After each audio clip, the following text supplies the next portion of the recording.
नमस्कार, पुन्हा एकदा आपले स्वागत. मित्रांनो, सरकारी कर्मचाऱ्यांसाठी स्टेट बँक ऑफ इंडियाची नवीन योजना मिळणार हा आर्थिक लाभ. जाणून घ्या कोणता आर्थिक लाभ मिळणार आहे, कोणती योजना आहे या व्हिडिओच्या माध्यमातून. त्याकरता व्हिडिओ शेवटपर्यंत पहा. मित्रांनो, आपण अजूनपर्यंत चॅनलला सबस्क्राईब केलं नसेल तर नवीन अपडेट मिळवण्याकरता आपल्या चॅनलला सबस्क्राईब करा, व्हिडिओला लाईक करा, सोबतच मोठी आनंदाची बातमी आपल्या सर्व मित्र व परिवाराला सुद्धा शेअर करायला विसरू नका. तर मित्रांनो, देशातील सर्वाधिक मोठी सरकारी बँक म्हणजे स्टेट बँक इंडिया. या स्टेट बँक ऑफ इंडियाने देशातील सरकारी कर्मचाऱ्यांसाठी एक महत्त्वाचा निर्णय घेतला आहे. जर तुम्ही शासकीय सेवेत कार्यरत असाल किंवा तुमच्या कुटुंबातून कोणीही शासकीय सेवेत असेल आणि त्यांचे स्टेट बँक ऑफ इंडियामध्ये अकाउंट असेल तर नक्कीच ही बातमी तुमच्या कामाची राहणार आहे.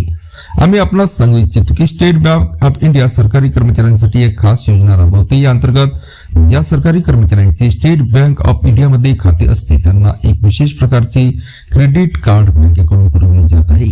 मिळालेल्या माहितीनुसार स्टेट बँक ऑफ इंडिया सरकारी कर्मचाऱ्यांना एक्सप्रेस क्रेडिट कार्डची सुविधा उपलब्ध करून देत आहे. आम्ही आपणास सांगू इच्छितो की हे SBI कडून दिले जाणारे एक्सप्रेस क्रेडिट कार्ड सरकारी कर्मचाऱ्यांना तात्काळ पैशाची गरज भासल्यास कर्ज उपलब्ध करून देण्यासाठी जारी केले जाते. स्टेट बँक ऑफ इंडियाच्या अधिकृत वेबसाईटवरून प्राप्त झालेल्या माहितीनुसार एक्सप्रेस क्रेडिट कार्ड धारक सरकारी कर्मचाऱ्यांना जास्तीत जास्त 35 लाख रुपयापर्यंतचे कर्ज मिळू शकते. या अंतर्गत सरकारी कर्मचाऱ्यांना त्यांच्या मासिक पगाराच्या 24 पट किंवा जास्तीत जास्त 35 लाख रुपयापर्यंत कर्ज मंजूर होते. म्हणजेच या योजनेच्या माध्यमातून जे कर्ज मिळणार आहे ते कर्ज व्यक्तीच्या पगारावर डिपेंड राहणार आहे. आता सर्वात मोठा प्रश्न म्हणजे या अंतर्गत जर कर्ज घेतले तर किती व्याज दर लागेल. तर एक्सप्रेस क्रेडिट कार्ड मधून कर्ज घेतल्यास साधारणतः 10.5 ते 15.5 दरम्यान व्याज लागते. त्याचवेळी जे संरक्षण दलात कार्यरत आहेत अशा कर्मचाऱ्यांना फक्त 10.50% या सवलतीचा व्याजदर ह्या अंतर्गत कर्ज उपलब्ध करून दिले जात आहे.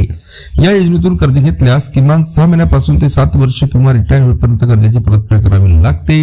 या योजनेतून जे एक्सप्रेस क्रेडिट कार्ड मिळते ते क्रेडिट कार्ड फक्त अशाच सरकारी कर्मचाऱ्यांना दिले जात आहे ज्यांना किमान मासिक पगार 20,000 रुपये आहे आणि महत्वाची बाब म्हणजे त्यांचे अकाउंट SBI मध्ये आहे. पुन्हा भेटूया नवीन अपडेटसह पुढच्या व्हिडिओमध्ये. धन्यवाद.